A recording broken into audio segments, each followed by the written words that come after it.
नमस्कार. तर लक्ष्मीच्या पावलांनी या मालिकेच्या आजच्या भागात आपण पाहणार आहोत की आबांना पळसांब्याला जी जोखीम मिळाली होती तिचं बोलणं आबांना आठवतं की या नारळाबरोबर संकट कणभर कमी होईल, पण या शापाची सावली इतकी गडद आहे, ती सावली अख्खं घर गिळू शकते. संकटाची नांदी झालेली आहे, धोका अजून टळलेला नाही.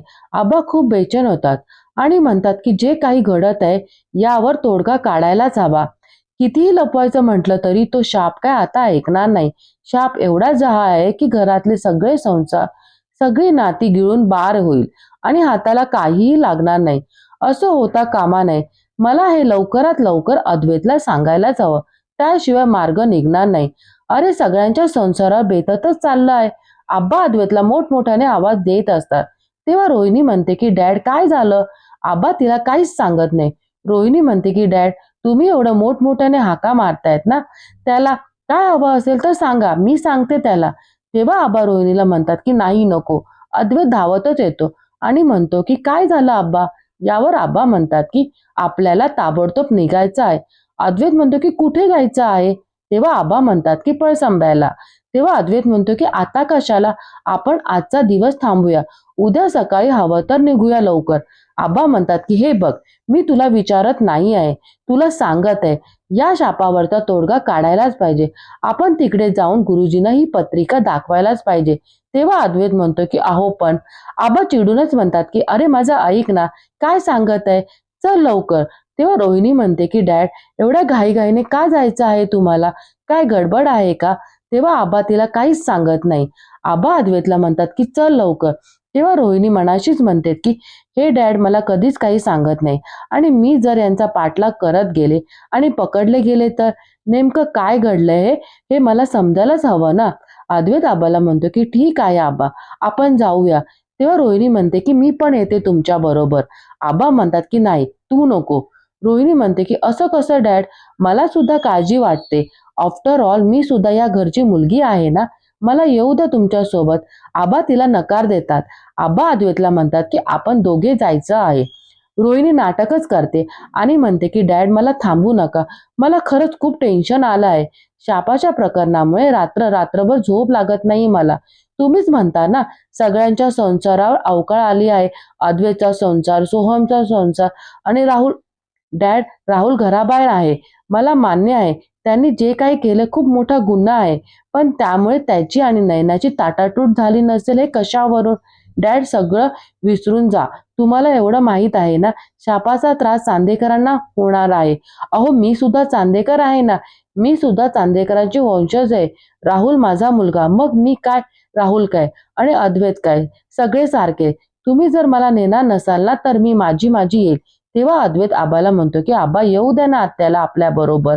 आबा सुद्धा हो म्हणतात, ठीक आहे चला. तेव्हा ते गाडीत बसून पळसांब्याला जायला निघतात. आबाला गाडीत झोप लागते. त्यांना भयानक स्वप्न पडतं की देवी आई समोर हात जोडून म्हणतात की देवी आई, माझ्या घराला वाचव, तू आहेस म्हणून माझं घर खंबीर आहे. तुझा वास असाच माझ्या घरामध्ये राहू दे. तेव्हा तिथे समय विसरत आबा घाबरूनच ओरडतात आणि म्हणतात की असं होणार नाही अंबाबाई, सांभाळ. तेव्हा अद्वैत गाडी थांबून म्हणतो की आबा घाबरू नका, काय होते तुम्हाला. रोहिणी सुद्धा आबाला शांत करते आणि पाणी प्यायला देते. आबा अद्वैतला म्हणतात की लवकर गाडी चालव, आपल्याला लवकरात लवकर तिथे पोहोचलं पाहिजे. तर दुसरीकडे आपण पाहतो की संगीता काजलसाठी स्थळ शोधत असते. तेव्हा ताई म्हणते की काजलसाठी स्थळ शोधायचं आहे ना, मग तुम्हीच काळजी सोडा, फक्त तिला ना जरा मुलीचे कपडे घालायला सांगा, बाकी छान आहे हो पोरगी. संगीता म्हणते की काळजी करू नका, मी करते ना तिला तयार, आणि तशी ती घालते मुलीचे कपडे, दाखवते तुम्हाला ड्रेसमध्ये फोटो तिचे. तेव्हा संगीता मोबाईल मधून त्या ताईला फोटो दाखवते. ताई म्हणते की अय्या किती छान दिसते मुलगी, मला पाठवा फोटो, बघा मी तिच्यासाठी पटापट स्थळ शोधते. तेव्हा तिथे दिनकर येतो आणि म्हणतो की काय ग संगे, स्थळ कोणासाठी. तेव्हा संगीता जरा टाळूनच म्हणते की तुम्ही एक काम करा, ती पिशवी ठेवा आणि ओटावर चहा ठेवला आहे, तो पिऊन घ्या, मी आले. तेव्हा दिनकर म्हणतो की मी काय विचारतो आहे, कोणासाठी स्थळ. तेव्हा ती ताई म्हणते की तुमच्या काजलसाठी स्थळ. तेव्हा दिनकर आश्चर्यानेच म्हणतो काय. तेव्हा ती ताई म्हणते की आता ती तर राहिली आहे ना लग्नाची. तेव्हा संगीता ताईला म्हणते की तुम्ही या, मी फोटो तेवढे पाठवते, या तुम्ही आता.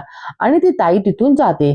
तेव्हा दिनकर संगीताला म्हणतो की काय ग संगे, काय चालवलं आहेस, आपल्या काजलसाठी स्थळ बघतेस तू? तेव्हा संगीता चिडूनच म्हणते की मग काय करू, दुसरा काही मार्ग दिसतो का तुम्हाला, बोला आता. दिनकर म्हणतो की अशा प्रसंगात फक्त लग्नच हा एकच मार्ग नसतो संगे. संगीता म्हणते की हाच मार्ग आहे, तुम्हाला नाही कळणार.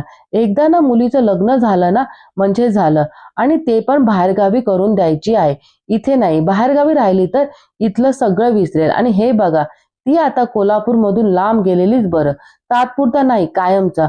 आता बस झाला, आता आयुष्याची वाट लावलीच आहे, पण माझ्या कलेच्या आयुष्याची वाट लावू नाही देणार. मी शेवटचं सांगते, काजलचं लग्न होणार म्हणजे होणार. दिनकरचं न ऐकता ती तिथून जाते. तर दुसरीकडे आपण पाहतो की तिघेजण गुरुजींच्या घरी आलेले असतात. आबा गुरुजींना अद्वैत रोहिणीची ओळख करून देतो.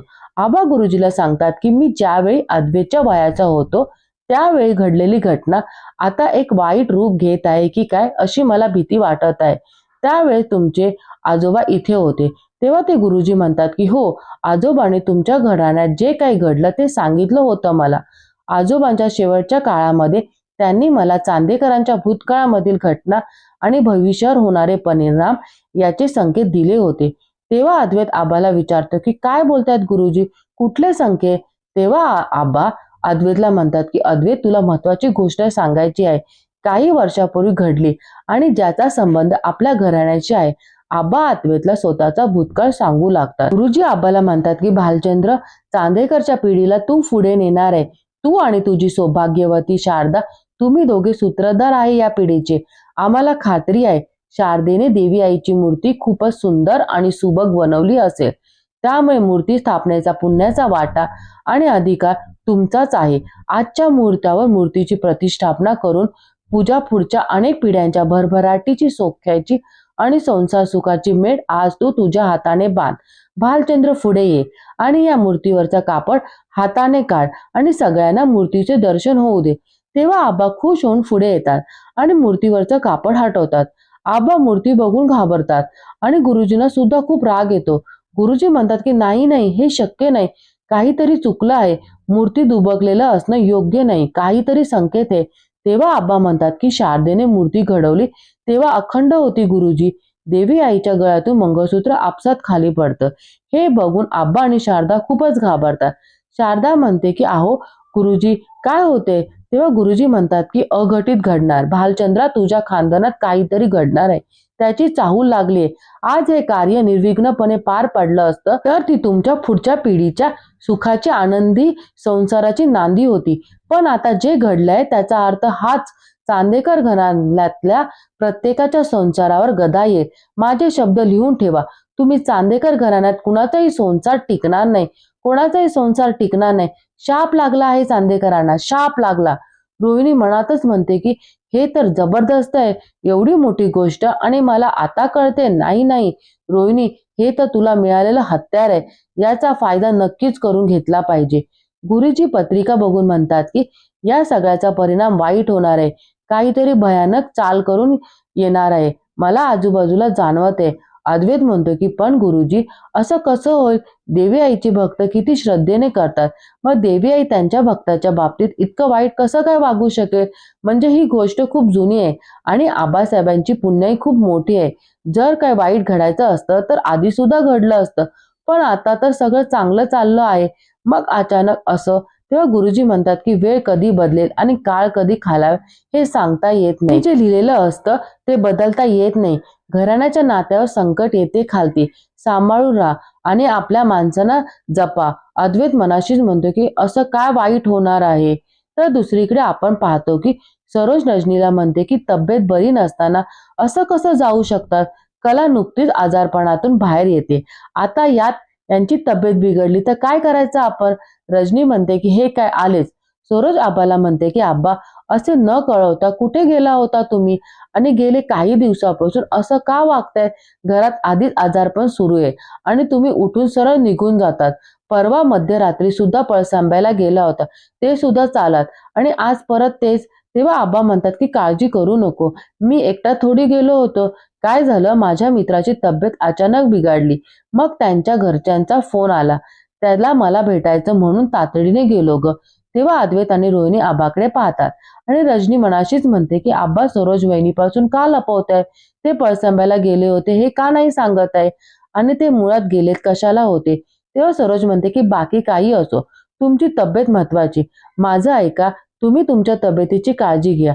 आणि तिथून जाते. तेव्हा अद्वैत सुद्धा आबाला म्हणतो की खरे काय करते ते बघतो आणि जातो. दुसरीकडे आपण पाहतो की रोहिणीला राहुलचा फोन येतो आणि राहुल म्हणतो की हॅलो मम्मा, माझी इथे वाट लागली आहे, आता तू कर ना काहीतरी.